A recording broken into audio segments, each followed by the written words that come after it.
Assalamualaikum warahmatullahi wabarakatuh. Di sini kami kelompok 7 ingin mempresentasikan hasil proyek kami yang berjudul pendeteksi parkiran.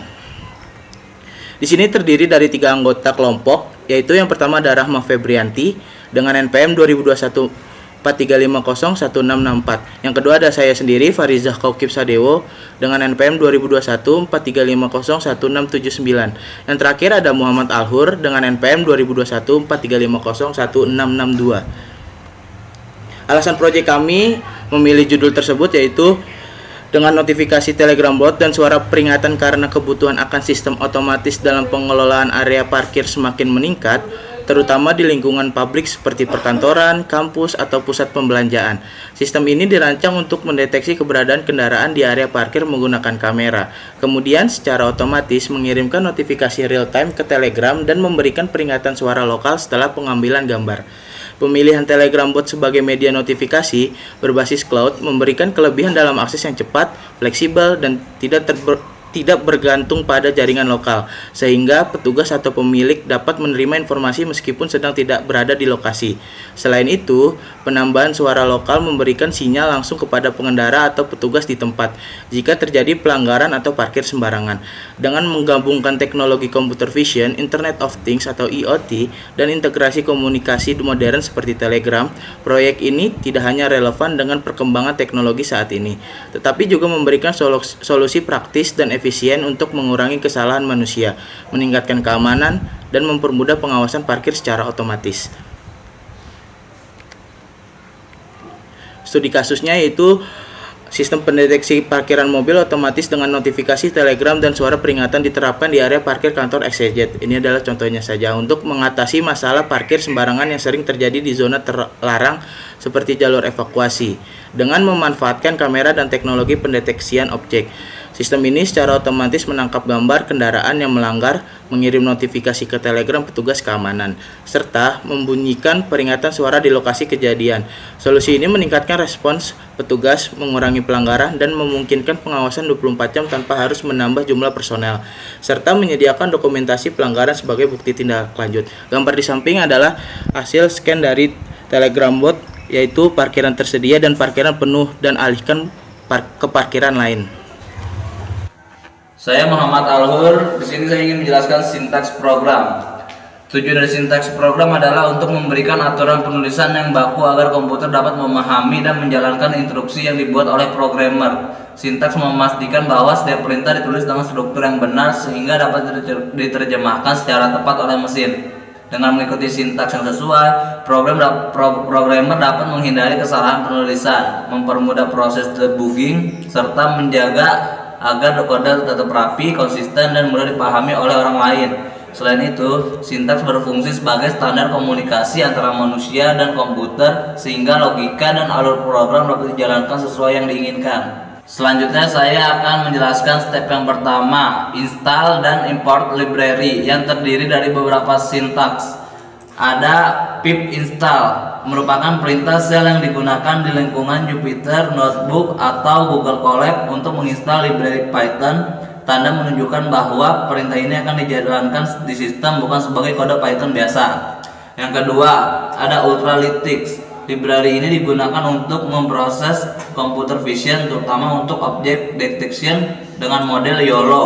Ultralytics adalah pembuat resmi YOLO v5 dan YOLO v8. Yang ketiga, OpenCV Python, merupakan library OpenCV untuk Python. OpenCV digunakan untuk pemrosesan gambar dan video, seperti membuka kamera, membaca gambar, dan mendeteksi objek. Yang keempat, Pillow. Library ini merupakan turunan dari PIL atau Python Image atau Python Imaging Library, digunakan untuk memanipulasi gambar seperti memotong, mengubah ukuran, mengubah format gambar, dan lainnya. Yang kelima ada GTTS, singkatan dari Google Text to Speech. Library ini digunakan untuk mengubah teks menjadi suara menggunakan layanan dari Google Translate. Dan yang terakhir ada Quit. Opsi ini digunakan agar proses instalasi tidak menampilkan output yang panjang atau lebar di layar. Output akan diringkas dan disembunyikan. Lalu kita mencoba untuk menjalankan sintaks tersebut.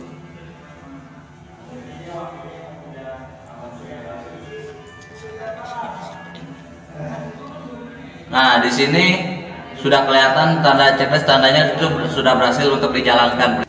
Selanjutnya saya akan menjelaskan step yang kedua yang terdiri dari beberapa sintaks di dalamnya. Yang pertama ada base64 untuk decoding data gambar dalam format base64. Yang kedua ada Epton Display menampilkan elemen antarmuka interaktif di Google Colab. Dan yang ketiga ada eval.js mengeksekusi kode JavaScript dan mengembalikan hasil ke Python. Yang keempat ada CV2, NumPy, Pil, dan IO untuk memproses gambar. Yang kelima ada GTTS untuk mengubah teks menjadi suara. Yang keenam ada request untuk melakukan permintaan HTTP. Dan yang terakhir ada Ultralytics YOLO untuk deteksi objek menggunakan model YOLO. Selanjutnya di bawah ini ada fungsi ambil foto dari webcam yang terdiri dari beberapa sintaks di dalamnya. Yang pertama ada devtag.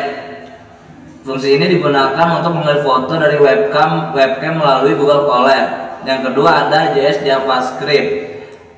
Ini berfungsi membuat tombol ambil foto di Google Colab, mengakses webcam melalui navigator media device user media, menampilkan tampilan video langsung. Saat tombol diklik, gambar dan video diambil menggunakan kanvas, webcam dimatikan, foto dikonversi ke format base64 dan dikembalikan ke Python. Yang ketiga ada sintaks eval.js. Ini berfungsi untuk menjalankan JavaScript di sel Colab. Eval.js menjalankan fungsi tag foto dari JS dan mengambil hasil berupa string gambar dalam format data image JPEG base64. Yang keempat ada binary. Ini berfungsi untuk menghilangkan bagian prefix dari string gambar. Yang kelima ada IMG atau IMG. Ini berfungsi untuk decode dari base64 jadi binary. Yang keenam ada image save, dibuka dengan ini berfungsi untuk dibuka dengan file lalu disampaikan ke file. Dan yang terakhir ada sintaks return. Ini berfungsi untuk mengembalikan nama file gambar yang disimpan. Selanjutnya kita masuk ke step yang ketiga, ambil gambar dari webcam yang terdiri dari beberapa sintaks. Yang pertama ada sintaks foto tag foto. Ini berfungsi untuk memanggil foto yang sudah kamu buat sebelumnya untuk membuat webcam, lalu menunggu pengguna menekan tombol ambil foto. Setelah pengguna mengambil gambar, foto disimpan atau defaultnya sebagai capture JPG dan nama file tersebut disimpan dalam variabel foto. Yang kedua ada sintaks print. Ini berfungsi untuk menampilkan pesan di output cell seperti YAML dan salin edit. Dan yang terakhir ada sintaks display. Ini berfungsi untuk menggunakan Python display image untuk menampilkan gambar yang barusan disimpan dari webcam ke dalam output cell. Selanjutnya kita akan mencoba untuk menjalankan sintaks tersebut.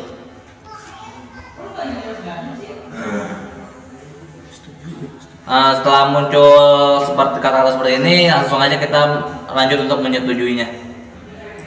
Dan ini adalah sintaks yang berhasil kita jalankan.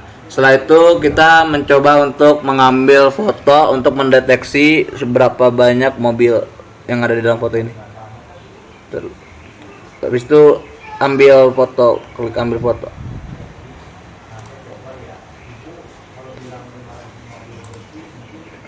Selanjutnya di sini ada sintaks program, yaitu mendeteksi penggunaan YOLO. YOLO tersebut adalah library yang kita pakai. Di sini ada image CV2 image foto yang berarti membaca file gambar capture JPG atau nama lain tag foto menggunakan OpenCV sebagai array NumPy atau format BGR. Di sini juga ada kelas yang bernama label car. Coba kita run. Di sini download dulu untuk YOLO versi 8N-nya.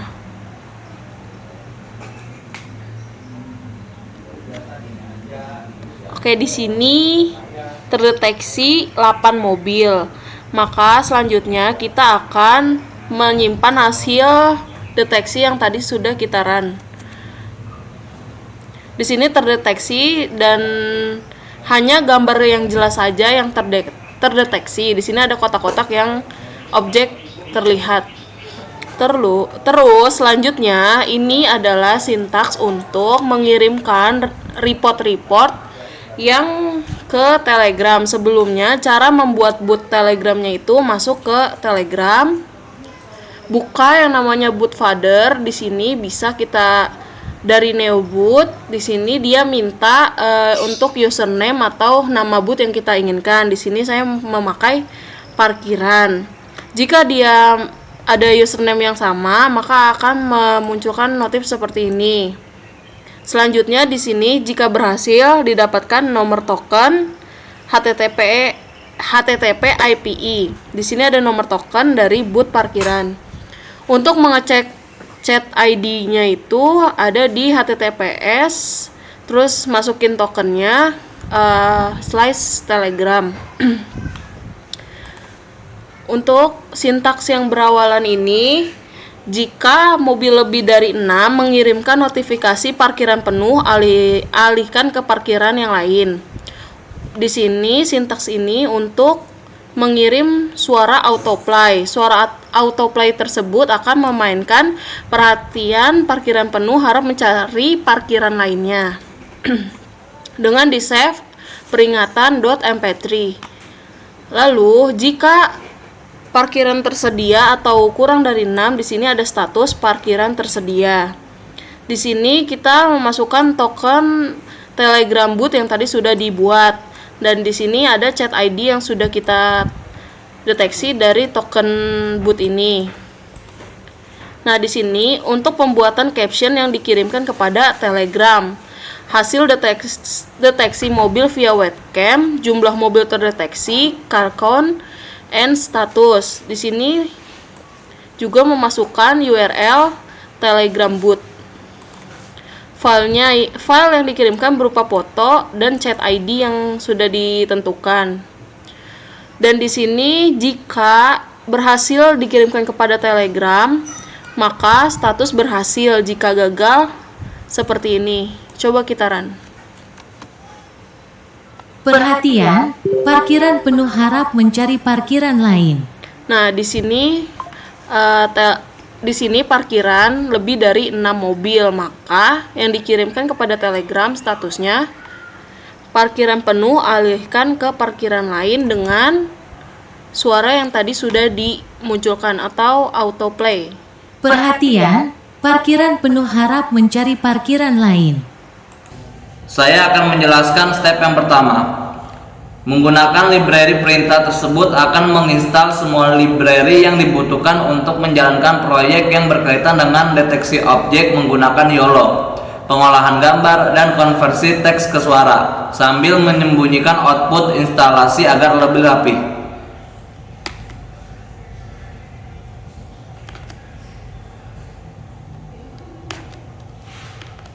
Step yang kedua. Fungsi tag foto memungkinkan pengguna untuk mengambil gambar dari webcam secara langsung di Google Colab, menampilkannya dan menyimpannya sebagai file gambar JPEG di sisi Python dengan kualitas yang bisa diatur. Fungsi ini sangat berguna untuk proyek pengolahan citra, deteksi wajah, klasifikasi objek, dan lain-lain yang membutuhkan input gambar langsung dari pengguna.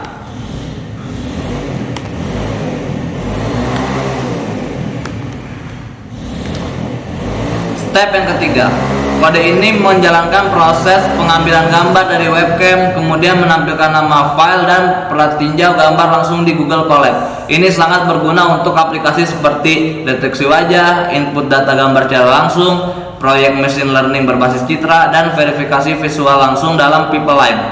Selanjutnya akan dilanjutkan oleh Rahma Febrianti.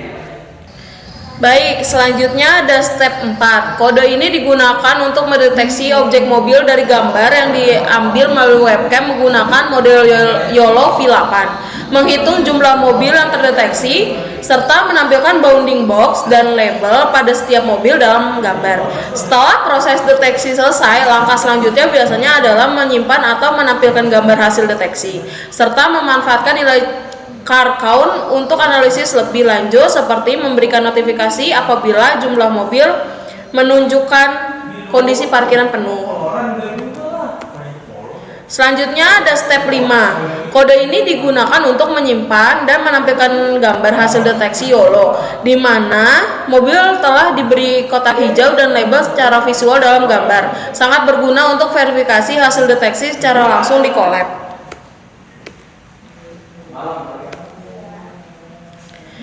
Selanjutnya ada step 6. Kode ini berfungsi untuk memberikan notifikasi suara otomatis jika parkiran penuh, lalu mengirimkan hasil deteksi gambar dengan jumlah mobil dan status parkiran ke Telegram secara langsung. Ini cocok digunakan untuk sistem monitoring otomatis berbasis IoT atau kamera pengawas di parkiran. Oke, baik, itu saja presentasi penjelasan hasil proyek dari kelompok kami, kelompok 7. Apabila kurangnya mohon maaf. Wassalamualaikum warahmatullahi wabarakatuh. Thank you.